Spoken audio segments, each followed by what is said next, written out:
Assalamualaikum warahmatullahi wabarakatuh. Selamat pagi anak-anakku semuanya. Alhamdulillah, segala puji syukur kita aturkan kehadirat Allah Subhanahu wa taala. Dan marilah kita untuk berselawat kepada Rasulullah dengan mengucapkan Allahumma sholli ala sayyidina Muhammad wa ala ali sayyidina Muhammad. Pada pagi hari ini kita akan melaksanakan penilaian pengetahuan, yaitu ulangan harian 1 kelas 11. Ulangan nanti akan terdiri dari 2 pertanyaan atau 2 soal. Yang pertama adalah soal pilihan ganda dan soal esai. Soal pilihan ganda terdiri dari 8 soal, kemudian soal esai ada 2. Jadi disiapkan buku ulangannya. Bapak nanti akan membacakan satu persatu dari soal-soal yang ada. Nomor 1. Perhatikan dengan seksama potongan Quran surat An-Nisa ayat 59 berikut ini. A'udzubillahi minasyaitonirrajim. Wa ulil amri minkum fa in tanaza'tum fi syai'in. Arti kata-kata yang diberi nomor secara berurutan, yaitu nomor 1 wa ulil amri minkum, nomor 2 fa in tanaza'tum, nomor 3 fi syai'in. Nomor 1, 2, 3 silahkan pilih jawaban yang paling benar. Wa ulil amri minkum itu artinya apa? Yang kedua, fa in tanaza'tum. Yang ketiga, fi syai'. Saya ulangi lagi. Perhatikan dengan seksama potongan Quran surat An-Nisa ayat 59 berikut ini. Wa ulil amri minkum fa in tanaza'tum fi syai'in. Nomor 1 ulil amri minkum, nomor 2 fa in tanaza'tum, nomor 3 fi syai'in. Silahkan kalian pilih di antara jawaban A, B, C, D, dan E jawaban yang paling benar. Kita akan lanjut soal yang kedua. Aturan mencakup segala aspek kehidupan, dan karena itu setiap muslim wajib mentaati semua aturan-aturan Allah Subhanahu wa taala yang terdapat dalam Al-Qur'an. Hal ini disebabkan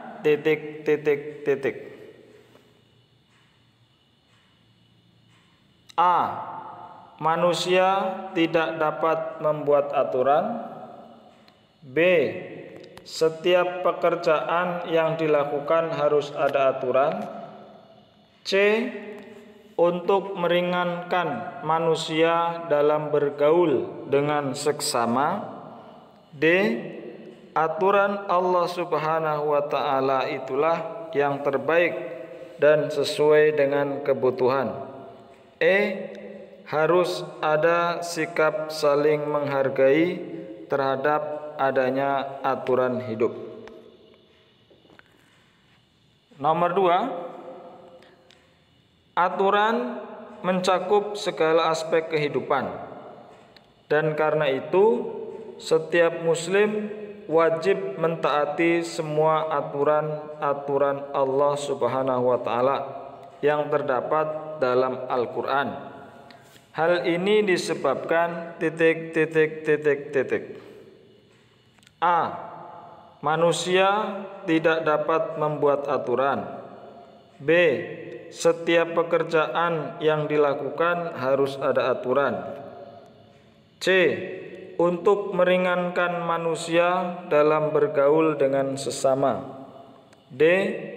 Aturan Allah Subhanahu wa ta'ala itulah yang terbaik dan sesuai dengan kebutuhan. E. Harus ada sikap saling menghargai terhadap adanya aturan hidup. Nomor 3. Kata akibat terbaik dalam Quran surat An-Nisa ayat 59 merupakan terjemahan kata dari A. Wa ahsanu, B. Ta'wila, C. Minkum, D. Tanaza'tum fi, E. Wa ahsanu ta'wila. Nomor 3. Kata akibat terbaik dalam Quran surat An-Nisa ayat 59 merupakan terjemahan kata dari A. Wa ahsanu, B. Ta'wila, C.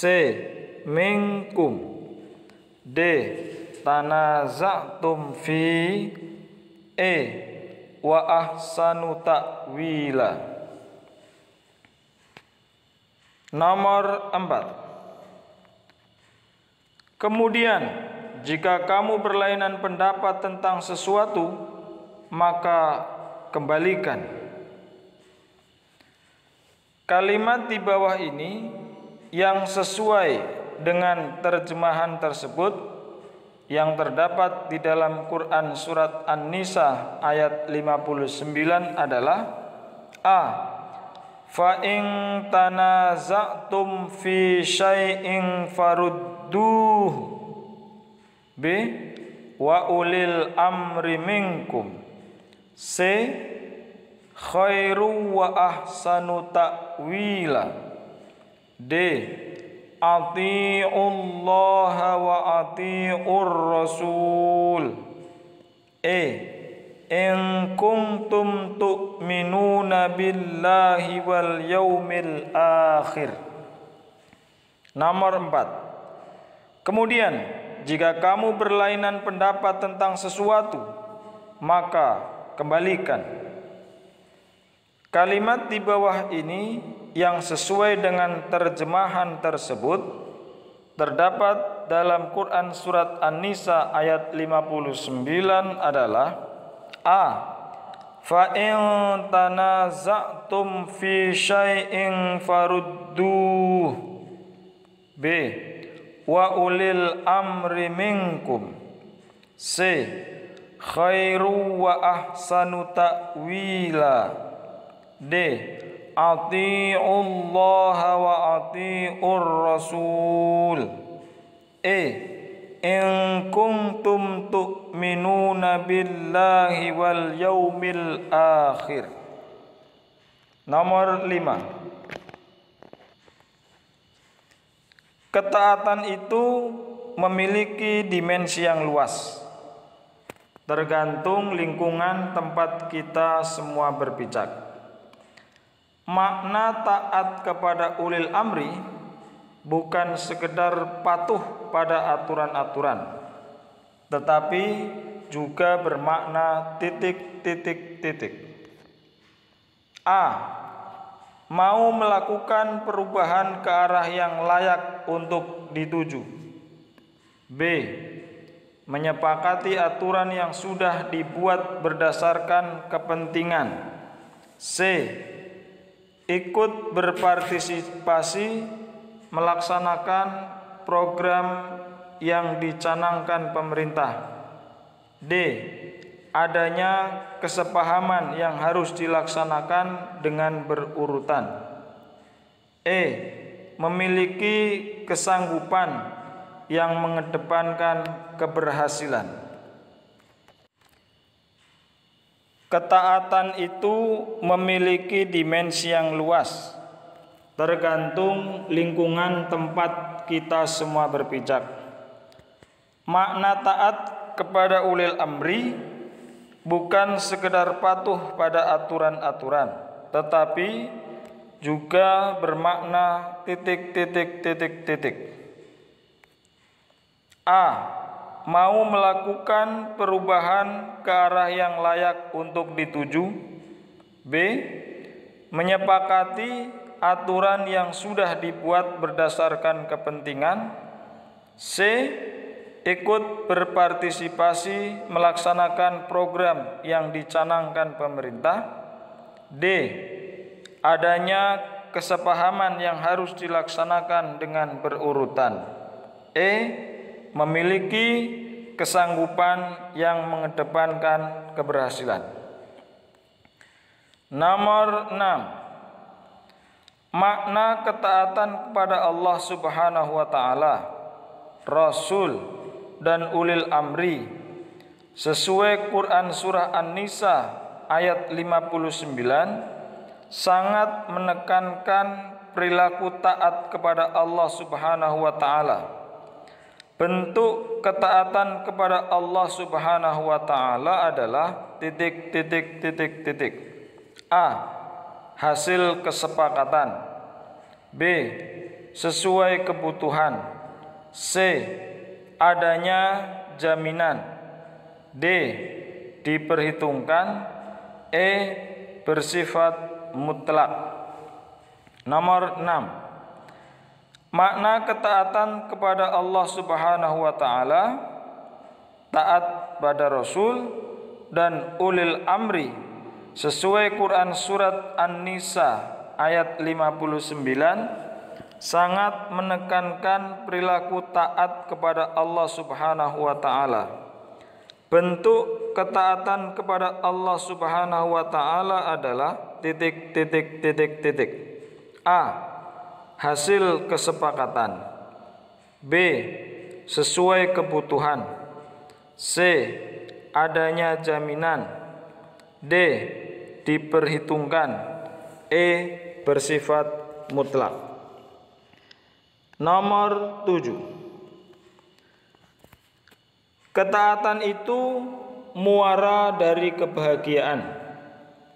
Karena itulah Al-Quran mendorong umatnya selain harus mentaati Allah Subhanahu wa ta'ala, juga harus mentaati Rasulnya.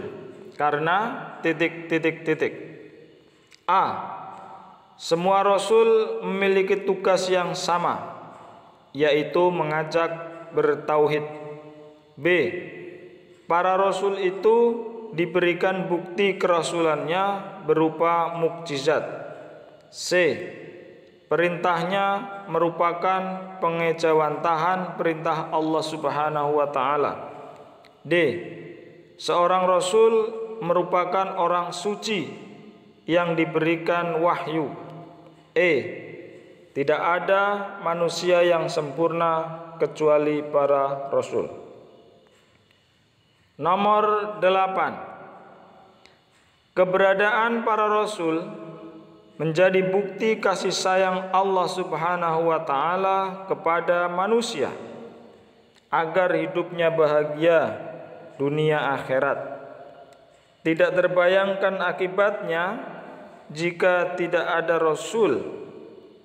Contoh dari perintah mentaati para rasul seperti pernyataan di bawah ini, kecuali A. Menjadikan Rasul sebagai uswatun hasanah. B. Mengikuti semua ajaran yang dibawa para Rasul. C. Senantiasa melakukan apa yang dicontohkan para Rasul. D. Memperingati hari-hari istimewa terkait dengan kehidupan Rasul. E. Mengamalkan sebagian ajarannya saja. Karena itulah yang dititahkan. Nomor 8. Keberadaan para rasul menjadi bukti kasih sayang Allah Subhanahu wa taala kepada manusia agar hidupnya bahagia dunia akhirat. Tidak terbayangkan akibatnya jika tidak ada para rasul. Contoh dari perintah mentaati para rasul seperti pernyataan di bawah ini kecuali A. Menjadikan rasul sebagai uswatun hasanah. B. Mengikuti semua ajaran yang dibawa para rasul. C. Senantiasa melakukan apa yang dicontohkan para rasul. D. Memperingati hari-hari istimewa terkait dengan kehidupan rasul. E. Mengamalkan sebagian ajarannya saja karena itulah yang dititahkan. Anak-anakku semua, ini adalah soal untuk pilihan ganda. Kemudian untuk soal isinya kita akan sampaikan. Jawablah pertanyaan berikut dengan singkat dan jelas. Disiapkan kertasnya. 1. Jelaskan perbedaan antara ketaatan kepada Allah Subhanahu wa taala, ketaatan kepada Rasul dan ulil amri. Nomor 1. Jelaskan perbedaan antara ketaatan kepada Allah Subhanahu wa taala, ketaatan kepada Rasul dan ulil amri. Nomor 2. Perhatikan ayat di bawah ini. A'udzubillahi minasyaitonirrajim. Atiullaha wa atiur rasul wa ulil amri minkum. Atiullaha wa atiur rasul wa ulil amri minkum. Dari potongan ayat di atas, terjemahkan dengan benar. Atau terjemahkan potongan ayat di atas dengan benar. Atiullaha wa atiur rasul wa ulil amri minkum. Demikianlah ulangan harian pertama untuk kelas 11 SMK Negeri 2. Saya ulangi lagi. Demikianlah ulangan harian pertama Pendidikan Agama Islam kelas 11 SMK Negeri 2. Terima kasih. Selamat mengerjakan. Wassalamualaikum warahmatullahi wabarakatuh.